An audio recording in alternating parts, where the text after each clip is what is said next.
Hey everyone, Cameron here with CBM Reviews, and we are on the road to Infinity War. This week's episode is The Incredible Hulk. The Incredible Hulk came out in 2008, starred Edward Norton, Liv Tyler, and Tim Roth as Emil Blonsky. This one got a little bit of a colder reception to Iron Man. Iron Man came out and everybody was excited for it, and it blew the doors wide open for the MCU.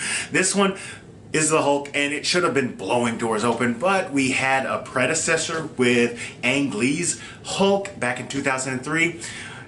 It got a little bit of a colder reception, but the movie itself is pretty good. We don't start at the very beginning, so we don't get an origin story for the Hulk like we did back in 2003. This Hulk starts with him already on the run. He's already gotten the gamma poisoning. He's already been able to turn into the Hulk, and it's kind of his trying to escape the monster, not just physically, but emotionally. He's going to try and level himself out so that he doesn't have to deal with the other guy. From an action standpoint, this movie has what you're asking for. There are some good action sequences. There's an action sequence on a college campus where it's the Army versus the Hulk, and that seems to be an ongoing thing in the earlier movies. We've kind of gotten away from the Army versus the Hulk thing, and I really like that. That's refreshing.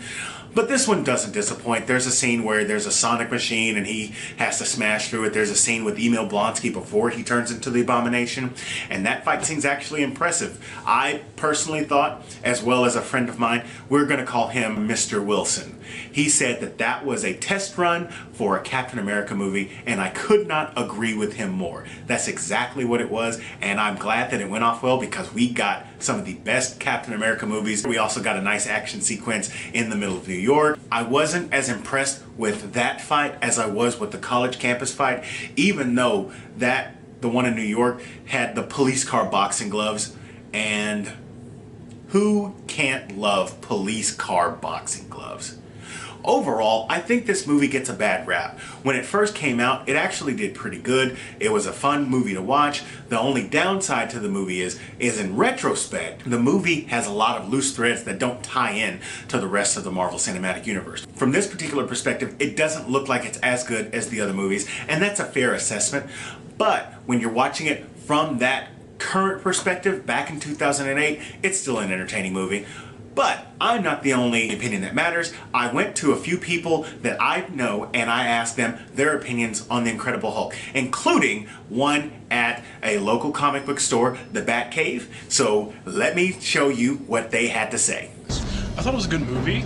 Not the strongest at the time, coming out hot off the heels of Iron Man. It wasn't the same kind of scale, but I did enjoy Edward Norton's performance, as well as how they portrayed the Hulk this go around. Definitely a level up from the previous attempts at Hulk films in general. I can specifically go to the city fight scene when the Hulk rips a car apart and has two fists full of cars and starts beating Abomination with it. That was a huge Hulk moment for me. As a Hulk fan, you want to see stuff like that. You want to see him rip apart the landscape and really use it to his advantage. As the same with the college scene, whenever he was throwing like shards of metal at the tanks and taking them apart and really proving that the military couldn't really do anything to stop him. I really enjoyed that. One thing I didn't like about it though was how they did Abomination.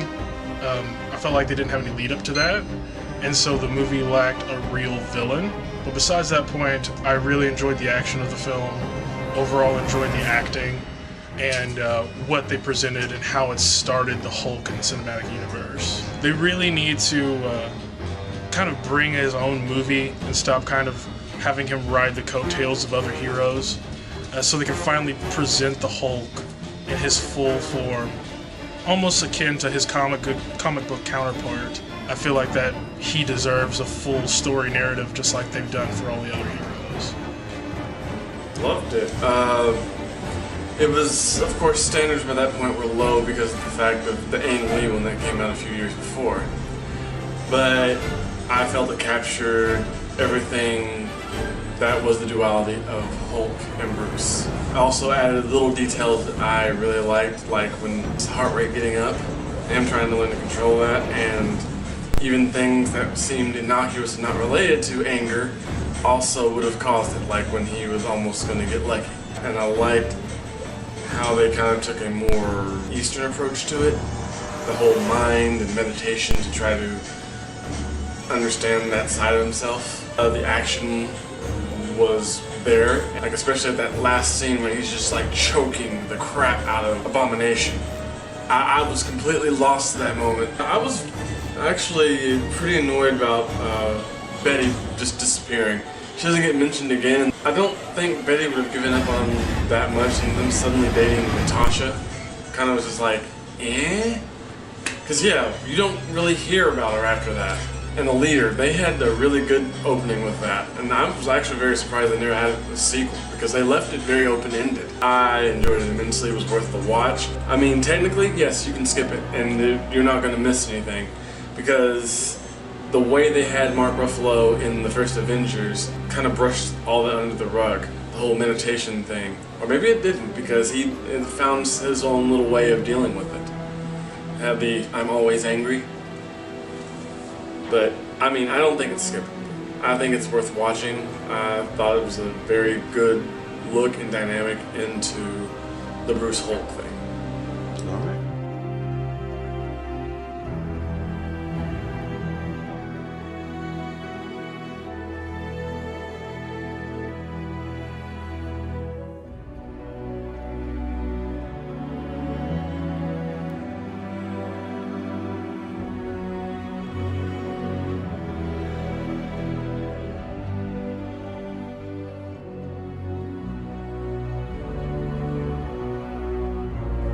To the Incredible Hulk movie, you know, a lot of people would think back to the Hulk 2003 film, you know, by Ang Lee, you know, the not so good CGI storyline. I like the whole inner struggle with Norton's Banner, you know, trying to find peace, you know, through meditation. I think the cast was very great, you know, with William Hurt as Thunderbolt Ross was the right choice, and I actually liked Liv Tyler as Betty Ross.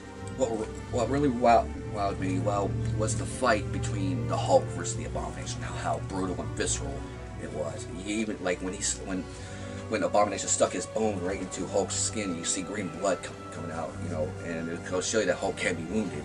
It takes a lot of strength, and plus, I'm probably not the only one to think it was funny when he took the cop car and just mashed it together. You hear the horn going, dirt.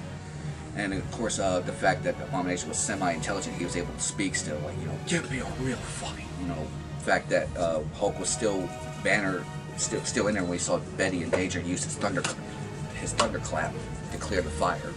No news about Betty, which, like, I really like to see her and Mr. Blue, the leader, because I want to see her become Red She-Hulk, you know, because the leader turns into Red She-Hulk. If you're a Hulk fan, it's a good watch. It is better than Ang Lee's Hulk. And that movie, along with Iron Man, started off the MCU because they connect like pieces of a puzzle. It's part of pieces of a bigger puzzle. Thank you, Charles, Patrick, Aaron, for your opinions. And if you want to be featured in the next Road to the Infinity War review, we're going to be doing Iron Man 2 next time. Also, feel free to send in any for Thor, Captain America, First Avenger, or Avengers. I'm going to be doing something very special for the Avengers, so if you want to wait and see what that special promotion is, that's perfectly fine. But I will be accepting for Iron Man 2, Thor, Captain America, the First Avenger.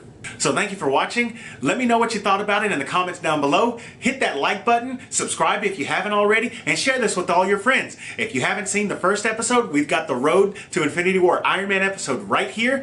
And down low, I gave you my perspective on Black Lightning, the show from CW that's got a lot of people talking. What did I think about it? You gotta click to find out. As always, this is Cameron with CBM Reviews. You have a great day.